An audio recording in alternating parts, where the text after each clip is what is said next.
Ο Ροζ Μαρκ Κριστιάν Καμπορέ είναι ο πρόεδρος της Μπουρκίνα Φάσο. Ανέλαβε τα καθήκοντά του στις 29 Δεκεμβρίου του 2015, διανύοντας ήδη τις πρώτες 100 ημέρες ως επικεφαλής του κράτους της Δυτικής Αφρικής. Τον συναντήσαμε με την ευκαιρία της πρώτης επίσκεψης του στο Παρίσι. Κύριε Πρόεδρε, καλώς ήρθατε στο Euronews. Μόλις 2 εβδομάδες μετά την ανάληψη των καθηκόντων σας στα τέλη Δεκεμβρίου, η Μπουρκίνα Φάσο χτυπήθηκε από την τρομοκρατία. Στις 15 Ιανουαρίου, τζιχαντιστές της Αλ-Κάιντα και του Ισλαμικού Μαγκρέμπ έπληξαν την καρδιά της Ουαγκαντούγκου, σκοτώνοντας 30 ανθρώπους. Κύριε Πρόεδρε, η χώρα ξεπέρασε την κρίση από την επίθεση. Με την αλληλεγγύη των φιλικών χωρών και των γειτόνων μας το ξεπεράσαμε. Αποφασίσαμε να μην υποταχτούμε. Πιστεύουμε ότι είναι σημαντικό το γεγονός ότι γνωρίζουμε πως πρέπει να ζήσουμε με αυτή την κατάσταση και ότι πρέπει να λάβουμε όλα τα μέτρα για να εξασφαλίσουμε ότι θα αποκλειστεί ο δρόμος της τρομοκρατίας προς τη χώρα μας.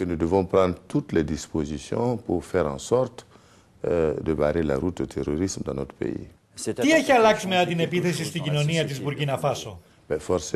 Προφανώς έχει αλλάξει κάτι στη συμπεριφορά των πολιτών. Υπάρχει περισσότερη επαγρύπνηση, πολύ μεγαλύτερη προσοχή, πολλές δυνάμεις ασφαλείας σε ζωτικά σημεία της χώρας, ώστε να εξασφαλιστεί η ειρηνική διαβίωση των πολιτών.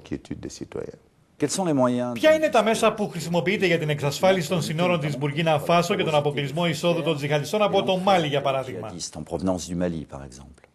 Τα μέσα που έχουμε σήμερα είναι η συνεργασία μεταξύ των δυνάμεων ασφαλείας του Μάλι και της Μπουρκίνα Φάσο. Αποφασίσαμε προφανώς να κάνουμε κοινές περιπολίες, αλλά ξέρετε ότι διαθέτουμε περίπου 1.000 χιλιόμετρα συνόρων. Πιστεύω ότι σε συνεργασία με τη Γαλλία υπάρχουν μέσα που πρέπει να προμηθευτούμε προκειμένου να διασφαλιστεί ότι μπορούμε να παρέχουμε ασφάλεια στα σύνορα και στις άλλες χώρες της Δυτικής Αφρικής. Η Γαλλία ανακοίνωσε την ανάπτυξη δυνάμεων στο έδαφος της Μπουρκίνα Φάσο χωρίς να ενημερώσει τις αρχές της χώρας. Έχετε επίσης εκφράσει τη δυσαρέσκειά σας στις γαλλικές αρχές μετά από την ανακοίνωση του Υπουργού Εσωτερικών. Ποια είναι η άποψή σας σχετικά με το ρόλο και την παρουσία των γαλλικών δυνάμεων εντός των συνόρων της Μπουρκίνα Φάσο στη Δυτική Αφρική?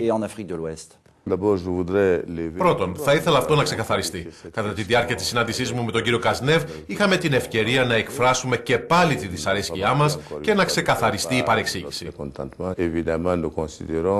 Προφανώς θεωρούμε ότι οι γαλλικές δυνάμεις έχουν πολύ μεγαλύτερη εμπειρία στη μάχη, στον αγώνα κατά της τρομοκρατίας, μπορούν να βοηθήσουν το στρατό μας στην καλύτερη διάρθρωσή του, στην οργάνωσή του, ώστε να αντιμετωπίσει το πρόβλημα.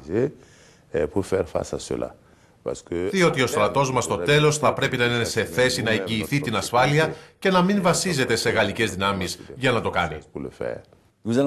Θα μείνουμε στη διεθνή σκηνή. Κύριε Πρόεδρε, παρακολουθείτε την κρίση στην Ευρώπη και το κύμα μετανάστευσης που φαίνεται να υπονομεύει τα θεμέλια της ευρωπαϊκής ολοκλήρωσης.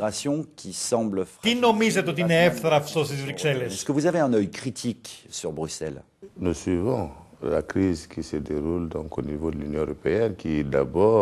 Παρακολουθούμε τη συνεχιζόμενη κρίση στην Ευρωπαϊκή Ένωση, η οποία θα έλεγα όμως ότι είναι πρωτίστως μια κρίση οικονομική. Η μετανάστευση είναι ένα φαινόμενο που έρχεται να συμπληρώσει την οικονομική κρίση.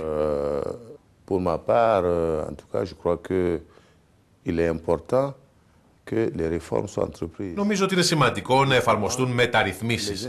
Πολύ συχνά θεσμικά όργανα στην Ευρώπη είναι πολύ απόμακρα από τους πολίτες. Οι άνθρωποι βλέπουν απλά τους γραφειοκράτες να λαμβάνουν αποφάσεις, οι επιπτώσεις των οποίων αφορούν τους πληθυσμούς της Ευρώπης.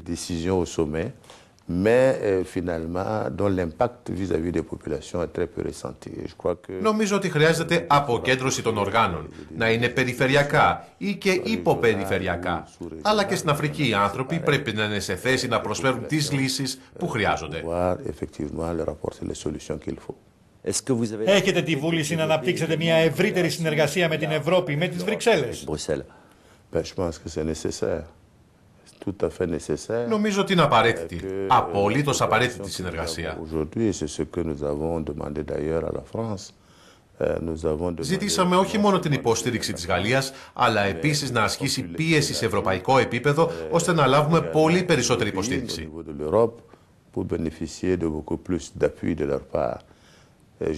Σε αυτό το σημείο θα ήθελα να πω ότι σύντομα θα μεταβώ στις Βρυξέλλες για να προσπαθήσω να κερδίσω υποστήριξη σε ευρωπαϊκό επίπεδο για την Μπουρκίνα Φάσο. Ας περάσουμε τώρα στην προεδρική εκλογή σε σχέση με την οικονομική και κοινωνική κατάσταση στην Μπουρκίνα Φάσο. Είπατε μία ημέρα μετά την εκλογή σας ότι η πρώτη σας προτεραιότητα θα είναι να αναδιοργανώσετε το στρατό. Γιατί κάνατε αυτή την επιλογή και δεν δώσατε προτεραιότητα στην οικονομική κατάσταση? Είναι σημαντικό να αναδιοργανώσουμε το στρατό σε δημοκρατικό πλαίσιο και εκτός της πολιτικής ένα στρατό που θα συντάσσεται με το Σύνταγμα για την προστασία της χώρας και των πολιτών της Μπουρκίνα Φάσο. Υποσχεθήκατε ότι η Μπουρκίνα Φάσο θα έχει οικονομική ανάπτυξη πάνω από 5%.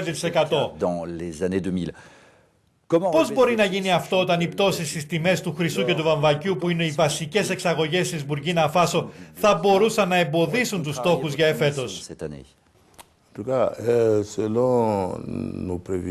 Σύμφωνα με τις προβλέψεις μας, πιστεύουμε ότι θα έχουμε σίγουρα έναν αριθμό ανάπτυξης της τάξης του 5,7% το 2016 και λόγω της πολιτικής που θα εφαρμοστεί. Έχουμε δεσμευτεί να μειώσουμε το μέγεθος του κρατικού μηχανισμού και θα ήθελα επίσης να επισημάνω ότι είναι σημαντικό να δώσουμε έμφαση όχι μόνο στην εκπαίδευση αλλά και στη γεωργία, διότι πιστεύουμε ότι σε αυτές τις περιοχές εξακολουθεί να υπάρχει τρόπος για τη δημιουργία μικρών και μεσαίων επιχειρήσεων που θα προσθέσουν παραγωγική αξία στην οικονομία της Μπουρκίνα Φάσο.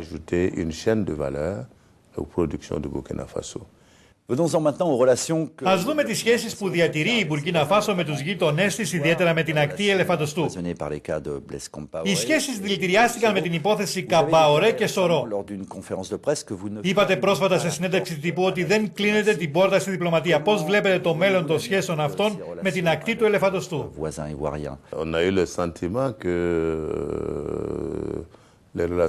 Οι σχέσεις μας δεν είναι σίγουρα οι καλύτερες, αλλά είναι δουλειά μου οι πολίτες της ακτής του Ελεφαντοστού και της Μπουρκίνα Φάσο να έρθουν κοντά, αλλά και σε επίπεδο αρχηγών κρατών. Οι σχέσεις να είναι καλές.